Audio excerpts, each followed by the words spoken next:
Hi, hello friends. Simply Jayshil in the MP Jayshil சொன்னா இந்த சேனல்ல skin care, hair care, weight loss and makeup related videos வந்து post பண்ணிட்டு இருக்கேன். இது எல்லாத்துலயும் உங்களுக்கு இன்ட்ரெஸ்ட் இருந்தா கண்டிப்பா நம்ம சேனலை சப்ஸ்கிரைப் பண்ணி வச்சுக்கோங்க. பக்கத்துல இருக்க பெல் ஐகானை பிரஸ் பண்ணி விட்டுடுங்க. அப்பதான் நான் போடுற வீடியோஸ் ரெகுலரா உங்களுக்கு வரும். ஸோ இன்னைக்கு ஒரு முக்கியமான விஷயத்தை பத்தி தான் நம்ம வந்து பேச போறோம். என்னன்னு யோசிக்கிறீங்களா? யோசிச்சுக்கிட்டே இருங்க. நேத்து ஒரு பொண்ணு வந்து எனக்கு கமெண்ட் பண்ணியிருந்தாங்க. இந்த மாதிரி அக்கா நீங்க சொன்னீங்க சால்சலிக் ஆசிட் நான் யூஸ் பண்ணேன், பட் ஆனால் எனக்கு குட்டி குட்டி குட்டியா டைனி பம்ஸ் வருது, அது எதனால? So what to do? I should continue or not continue? So இந்த மாதிரியெல்லாம் கேட்டிருந்தாங்க. ஸோ அதுக்கான ஒரு சூப்பரான ஒரு ரீசன், இது நிறைய பேருக்கு காமனாக வந்து இதை பற்றி என்ன நாலேஜ் வந்து தெரியப்படுத்தணும்னு தான் நான் இந்த வீடியோ வந்து மேக் பண்ணுறேன். ஸோ அது என்னன்னு பார்க்குறீங்களா? அது பேர் தாங்க பர்ஜிங்னு சொல்லுவாங்க. பர்ஜிங். ஸோ நிறைய பேருக்கு நம்ம ஸ்கின்ல ஏற்படுற ப்ராப்ளத்துக்கு இதுதான் பேருன்னு தெரியாது. ஸோ அதை பற்றி டீட்டெயிலாக நான் இப்போ சொல்ல போகிறேன். ஸோ அந்த பர்ஜிங்னா என்னன்னு பார்த்தீங்கன்னா, நம்ம இப்போ நார்மலாக இப்போ நம்மளுக்கு வந்து நிறைய ஆக்னி இருக்குது, நம்ம ஸ்கின் வந்து ரொம்ப மோசமாயிடுச்சு அப்படின்னு சொல்லிட்டு தான் நம்ம அதுக்கு ஒரு ட்ரீட்மெண்ட் கொடுக்குறோம். அதாவது நம்ம ஒரு ஏஹெச்ஏ இருக்கிற ஒரு சீரமோ, பிஹெச்ஏ சீரமோ, இல்லைனா வந்து ரெட்டினால் விட்டமின் ஏ இருக்கிற மாதிரியான டெரிவ்ஸ், அதுக்கப்புறம் நியாசனமைட் விட்டமின் பி இருக்கிற டெரிவ்ஸ், ஸோ இந்த மாதிரி விட்டமின் சியா இருக்கட்டும், கிளைகாலிக் ஆசிட், ஸோ இந்த மாதிரி எந்த ஒரு இன்க்ரீடியண்ட்டை வந்து நம்ம ஸ்கின்னுக்கு வந்து ஃபர்ஸ்ட் வந்து இன்ட்ரடியூஸ் பண்ணாலும் ஃபர்ஸ்ட் ஆகக்கூடிய ஒரு விஷயம் பார்த்தீங்கன்னா, குட்டி குட்டி குட்டி குட்டியாக ஆக்னிஸ் வருது இல்லை, அது பேர் ஆக்னிஸ் இல்லை, டைனி பம்ப்ஸ்னு சொல்லலாம். ஸோ அது பேர் தாங்க பர்ஜிங்னு சொல்லுவாங்க.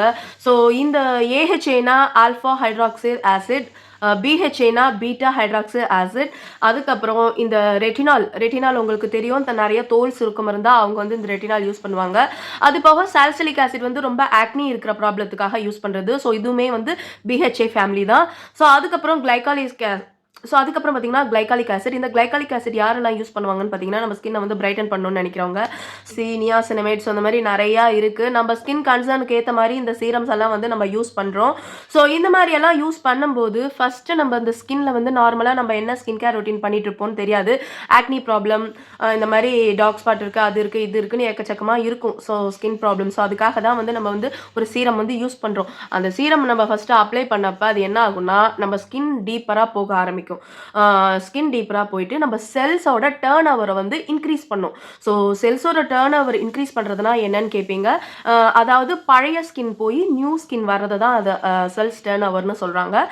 இந்த மாதிரி பழைய ஸ்கின் போய் நியூ ஸ்கின் வரும்போது அந்த ஸ்கின் வந்து ரொம்ப ரொம்ப ரொம்ப சென்சிட்டிவாக இருக்கும். ஸோ இது போய் என்ன வேலை பண்ணும்னா, நம்ம எந்த ஒரு சீரம் அப்ளை பண்ணும்போது ஸோ அது உள்ள டீப்பர் ஸ்கின் வரையும் போயிட்டு ஆல்ரெடி ஏதாவது குப்பையெல்லாம் இருந்தால் ஸோ அதை வந்து வெளியே தள்ளும். அர்ஜென்ட்டாக அந்த குப்பைங்கள் எல்லாம் வந்து வெளியே தள்ளும். குப்பைங்கன்னா நம்ம சொல்கிற மாதிரி மற்ற குப்பையெல்லாம் கிடையாது. அதாவது உள்ளே இருக்கிற அழுக்கு. ஆல்ரெடி நான் சொல்லியிருக்கேன் இல்லையா இந்த சீபம்னா என்னன்னு. ஸோ சீபம் வந்து இன்னர் ஸ்கின்குள்ளார வந்து அந்த எக்ஸசிவ் ஆயிலை வந்து சேர்த்து வச்சிருக்கும். அந்த சேர்த்து வச்ச எக்ஸசிவ் ஆயிலெல்லாம் வந்து ஒரு பாக்டீரியாஸோட ஃபைட் பண்ணும்போது தான் நம்மளுக்கு வந்து ஆக்னிஸ் வருதுன்னு சொல்லியிருக்கோம். ஸோ இந்த சீபம் தாங்க அவசரமாக வந்து அது வெளியே தள்ளும்.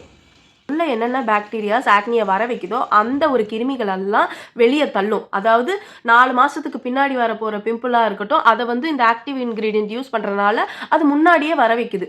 ஸோ இது வந்து பின்னாடி நடக்கிற ப்ராசஸை வந்து முன்னாடியே வர வச்சிருது. ஸோ அதை தான் வந்து நம்ம பர்ஜிங்னு சொல்றோம். ஸோ இந்த பர்ஜிங்காக பயப்படணும்னு அவசியமே கிடையாது.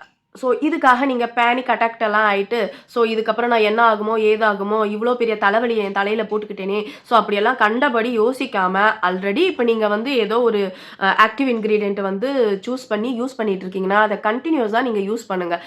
ஃபஸ்ட்டு இந்த பிகினராக இருக்கிறவங்களுக்கு ஒரு சின்ன டிப்ஸ் சொல்கிறேன். இப்போ நீங்கள் சால்சலிக் ஆசிடாக இருக்கட்டும், நியாசனமைடாக இருக்கட்டும், ரெட்டினால், எந்த ஒரு ஆக்டிவ் இன்க்ரீடியன்ட்ஸ் வந்து ஸ்கின் கன்சர்னுக்காக யூஸ் பண்ணிட்டு இருக்கீங்களோ அதை கண்டினியூவாக யூஸ் பண்ணுங்கள். அது உள்ளே போய் அது வேலை செய்யறதுனால தான் அந்த அழுக்கு அதுக்கான ப்ராசஸ் எல்லாம் கொண்டு வருது. So purging is very very good thing. நீங்கள் வந்து ரொம்ப ரொம்ப பேஷண்ட்டாக இருக்கணும்.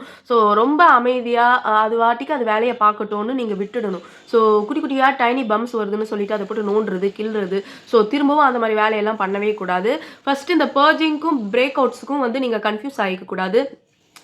பர்ஜிங் வந்து எங்கே வரும்னு பார்த்தீங்கன்னா, ஆல்ரெடி இப்போ உங்களுக்கு இந்த இடத்துல மட்டும்தான் பிம்பிள் இருக்குது, ஸோ இந்த இடத்துல ஆக்னி வந்துக்கிட்டே இருக்குது அப்படின்னா, நீங்கள் அந்த சீரம் யூஸ் பண்ணும்போது அதே இடத்துல தான் திரும்பவும் அந்த குட்டி குட்டியாக டைனி பம்ப்ஸ் வரும். ஸோ இந்த ப்ராசஸ் வந்து கிட்டத்தட்ட 4-5 வீக்ஸ்க்கு வந்து இருக்கலாம். அதுக்கப்புறம் ஸ்கின் உங்களுக்கு வந்து ரொம்ப ரொம்ப ரொம்ப சூப்பர் ஸ்கின்னாக வந்து மாறி ரொம்ப அழகாக ஆகிடும். ஸோ அதுதான் வந்து இந்த பர்ஜிங்கோட வேலையே. அதாவது பின்ன வரப்போகிற ப்ராப்ளத்தை எல்லாம் முன்னாடியே கொண்டு வந்து தள்ளிட்டு அதுக்கப்புறம் ஃபுல்லாக க்ளீன் பண்ணுறது தான் அதோட வேலை. ஸோ இந்த சீரத்தோட வேலை. ஸோ இப்போ வந்து இந்த இடத்துல பிம்பிள்ஸ் ஆல்ரெடி வந்துட்டு இருக்கு. ஸோ அதே இடத்துல திரும்ப வந்துச்சுன்னா அது பேரு பர்ஜிங். ஸோ இங்க வர்றத விட்டுட்டு இங்க ஒண்ணும் இல்லாத இடத்துல இங்க நெத்தியில ஒரு பிம்பிள் வருது, சின்னுல ஒரு பிம்பிள் வருது. ஸோ இந்த மாரி வந்துச்சுன்னா அது வந்து பிரேக் அவுட்ஸ்ன்னு சொல்லலாம். ஸோ நார்மலா இந்த ஆக்டிவ் இன்கிரீடியன்ட் யூஸ் பண்றனால இந்த பர்ஜிங் தான் மோஸ்ட்டா வரும். பிரேக் அவுட்ஸ் எல்லாம் வராது. அப்படியே வந்தாலும் அது பெர்சன் டூ பெர்சன் டிஃபர் ஆகும். So it's don't be a panic. So இதுக்கு பயப்படணுங்கிற அவசியமே இல்ல. அது வந்துட்டு எப்படி வருதோ அது அப்படியே போயிடும் 4, 5 நாள்ல.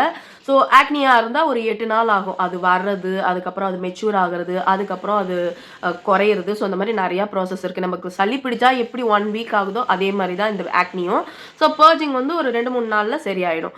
ஸோ இப்ப வந்து நீங்க இந்த ஆக்டிவ் இன்கிரீடியன்ட்ட ஃபர்ஸ்ட் நீங்க பிகினரா இருக்கிறப்ப எப்படி யூஸ் பண்ணணும்னு பார்த்தீங்கன்னா, ஃபர்ஸ்ட் வீக்லி ஒன்ஸ் யூஸ் பண்ணுங்க. ஸோ ஒன்ஸ் யூஸ் பண்ணி பர்ஜ் ஆகுதா? ஸோ நெக்ஸ்ட் வீக்கும் யூஸ் பண்ணுங்க. நெக்ஸ்ட் வீக்கும் யூஸ் பண்ணுங்க. அதுக்கப்புறமும் நீங்க யூஸ் பண்ணுங்க. யூஸ் பண்ணிக்கிட்டே இருக்கிறத கன்டின்யூ பண்ணுங்க. விடக்கூடாது. ஸோ இப்போ வந்து நீங்க ஃபர்ஸ்ட் வீக் நீங்க யூஸ் பண்ணிட்டீங்க. டைனி பம்ப்ஸ் வருது. ஸோ செகண்ட் வீக்கும் வருது. தேர்ட் வீக் இல்லாமலும் போகலாம். அது வந்து ஸ்கின்னுக்கு செட் ஆகிடலாம். ஸோ அந்த மாதிரி செட் எல்லாம் ஆகும்போது வீக்லி ஒன்ஸ் யூஸ் பண்ணிட்டு இருந்த ஆக்டிவ் இன்கிரீடியன்ட்டை வந்து ட்வைஸ் யூஸ் பண்ண ஆரம்பிங்க. அதுக்கப்புறம் த்ரைஸ் யூஸ் பண்ண ஆரம்பிங்க. நானும் வந்து எனக்கு ஆக்னி இருந்ததுனால சாலிசிலிக் ஆசிட் யூஸ் பண்ண ஃபர்ஸ்ட்ல நிறைய குருணையா குட்டி குட்டி பிம்பிள் வர மாதிரி இருந்தது. பட் நான் அதை வந்து டிஸ்கண்டினியூ பண்ணல. நான் கண்டினியூ பண்ணிட்டே தான் இருந்தேன். என்னதான் ஆகுதுன்னு பார்க்கலான்னு. எந்த ஒரு ப்ராடக்ட் நம்ம யூஸ் பண்ணோம்னாலும் நம்ம ஸ்கின்னில் வந்து ஒரு சேஞ்சஸ் வரும். அந்த சேஞ்சஸ் வரும்போது அந்த பிம்பிள் வந்து வரதான் செய்யும். வந்துட்டு அதுக்கப்புறம் நம்ம ஸ்கின்ல செட் ஆகும்போது எந்த ஒரு ப்ராப்ளமுமே இருக்காது. இப்போ ஒன்றும் இல்லை, ஃபார் எக்ஸாம்பிள் ஒரு சின்ன குழந்தை 6 மாச குழந்தைக்கு நம்ம ஒரு ஃபுட்டு வந்து இன்ட்ரடியூஸ் பண்ணுறோம். ஃபர்ஸ்ட் நாள் நிறைய வாந்தி எடுக்கும். செகண்ட் நாள் கொஞ்சம் வாந்தி எடுக்கும். தேர்ட் நாள் வந்து அது கம்மியாகும். ஸோ அதே மாதிரி தான் அது வந்து அந்த ஃபுட்டு வந்து அந்த குழந்தைக்கு செட் ஆகிற வரைக்கும் தான் அது ப்ராப்ளம். ஒன்ஸ் அது செட் ஆயிடுச்சுன்னா இட்ஸ் வெரி நார்மல். ஸோ அதே மாதிரி தான் நம்ம ஆக்டிவ் இன்கிரீடியன்ஸும் செட் ஆகிற வரைக்கும் தான் கொஞ்சம் ப்ராப்ளம் இருக்கும். செட் ஆயிடுச்சுன்னா அதுக்கான சூப்பரான ரிசல்ட் வந்து நம்ம பார்க்கலாம். ஸோ இந்த மாதிரி டயத்துல நம்ம ஸ்கின் வந்து ரொம்ப புது செல்ஸ் எல்லாம் வர்றதுனால, நம்ம ஸ்கின் வந்து ரொம்ப ரொம்ப ரொம்ப சென்சிட்டிவா இருக்கும். அந்த மாரி நேரத்துல நீங்க வந்து என்ன பண்ணணும்னா, ஒரு மைல்டு கிளென்சர், மைல்டு மாய்ஸ்சரைசர், அதுக்கப்புறம் சன்ஸ்கிரீன தயவு செஞ்சு ஸ்கிப் பண்ணாதீங்க. ஏன்னா வந்து ரொம்ப ரொம்ப ரொம்ப புது ஸ்கின் இருக்கும்போது, நீங்க வெயிலுக்கு போகும்போது அது ரொம்ப சீக்கிரமா ஹர்ட் ஆகும். ஸோ ப்ளீஸ் வெயில்ல போறத அவாய்ட் பண்ணியே ஆகணும். ஏன்னா வந்து நீங்க இப்போ ஒரு ட்ரீட்மெண்ட் பண்ணிட்டு இருக்கீங்க உங்க ஸ்கின்னுக்குன்னு. நீங்க அந்த டயத்துல வெளியில போய் நல்லா வெயில் ஆடிட்டு வந்துட்டு, திரும்ப உங்க ஸ்கின் வந்து ரொம்ப டார்க்கா பிக்மெண்டடா மாறலாம். ஸோ அதெல்லாம் தேவையில்லாத பிரச்சனை. ஒரு கொஞ்ச நாளைக்கு ஒரு மாசத்துக்கு இந்த காலையில 10 மணிலேருந்து அந்த 3 மணி வரைக்கும் செம்ம வெயில் இருக்கும். அந்த மாதிரி டயத்துல வெயில்ல போறத கண்டிப்பா நீங்க அவாய்ட் பண்ணியே ஆகணும். ஸோ அப்புறம் ஒரு முக்கியமான விஷயம் என்னன்னு பார்த்தீங்கன்னா, இப்போ நீங்க சாலிசிலிக் ஆசிட் யூஸ் பண்றீங்க, இல்லைனா வந்து நியாசினமைடு வந்து டார்க் ஸ்பாட்டுக்கு யூஸ் பண்ணலாம், இல்லைனா வந்து உங்களுக்கு ஏஜிங் ப்ராப்ளம்னால நீங்க ரெட்டினால் யூஸ் பண்ணலாம். ஸோ பிரைட்டனிங்காக கிளைகாலிக் ஆசிட் வந்து யூஸ் பண்ணலாம். ஸோ இந்த மாதிரி இன்கிரீடியன்ஸ் எல்லாம் நீங்க யூஸ் பண்ணும்போது ஏதாவது ஒன்று மட்டும் யூஸ் பண்ணுங்க. ஒரு ஸ்கின் கன்சர்னுக்காக கண்டினியூஸா எல்லாத்தையும் யூஸ் பண்ணக்கூடாது. அது உங்க ஸ்கின்னுக்கு வந்து செட் ஆகாது. ஸோ நேத்து நான் போட்டிருந்த வீடியோவில் ஒரு கேர்ள் வந்து கேட்டிருந்தாங்க, அக்கா நீங்க சாலிசிலிக் ஆசிட் சீரமும் நியாசினமைடும் யூஸ் பண்றீங்களே, உங்களுக்கு எந்த ப்ராப்ளமும் இல்லையான்னு. ஸோ நான் இதை வந்து ரொட்டீன்ல கிட்டத்தட்ட 3, 4 வருஷத்துல வந்து ஃபாலோ பண்ணிட்டு இருக்கேன். ஸோ சம்டைம்ஸ் அது 2, 3 வருஷத்துக்கு முன்னாடி எனக்கு ஒரு டைம் பயங்கர பிம்பிள் வந்தது. அது போக இப்போ வந்து சைட் எஃபெக்ட் ஆஃப் பில்ஸ்னால எனக்கு பிம்பிள் வந்திருந்தது. ஸோ அதனால எனக்கு வந்த பிம்பிளை தான் நான் இப்போ சரி பண்றதுக்காக சாலிசிலிக் அண்ட் நியாசினமைடு வந்து யூஸ் பண்ணிட்டு இருக்கேன். ஸோ எனக்கு வந்து ஆல்ரெடி இது பழக்கம் இருக்கிறனால என் ஸ்கின்னுக்கு எந்த ஒரு பர்ஜிங்குமே வரவே வராது. ஸோ எப்பயும் நான் நார்மலா எந்த மாதிரியான சீரம் யூஸ் பண்றோமோ அதே மாதிரியான எஃபெக்ட் தான் எனக்கு இருக்கும். ஸோ சில பேருக்கு விட்டமின் சி யூஸ் பண்றதுனால கூட இந்த பர்ஜிங் வரலாம். ஸோ விட்டமின் சி கூட ஒரு ஃப்ரூட் டெரிவ்ஸ் தான். ஸோ அதனால உங்களுக்கு லைட்டாக அந்த ஆசிட் தன்மைனால ஒரு பர்ஜிங் குட்டி குட்டியாக வர்றதுக்கு சான்சஸ் இருக்குது, இல்லாமையும் இருக்குது. So it's depend upon person. இருக்கிற பீப்புள் கண்டிப்பாக பார்க்க வேண்டிய ஒரு விஷயம் என்னடானா, உங்களோட க்ரீமாக இருக்கட்டும் எதுவாக இருந்தாலும் உங்களோட போர்ஸை வந்து கிளாக் ஆகாத மாதிரியான ப்ராடக்டானு சூஸ் பண்ணுங்கள். அது எப்படி சூஸ் பண்ணுறதுனா, நான் காமடோஜெனிக்.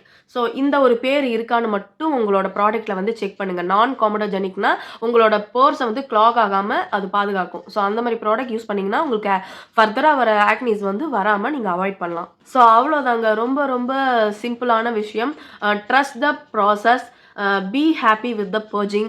ஸோ எது நடக்குதோ அது நல்லதாகவே நடக்கும். ஸோ அது நடந்து முடிஞ்சு அதுக்கான ரிசல்ட் வரும்போது நீங்கள் ரொம்ப ரொம்ப ஹாப்பியாக இருப்பீங்க.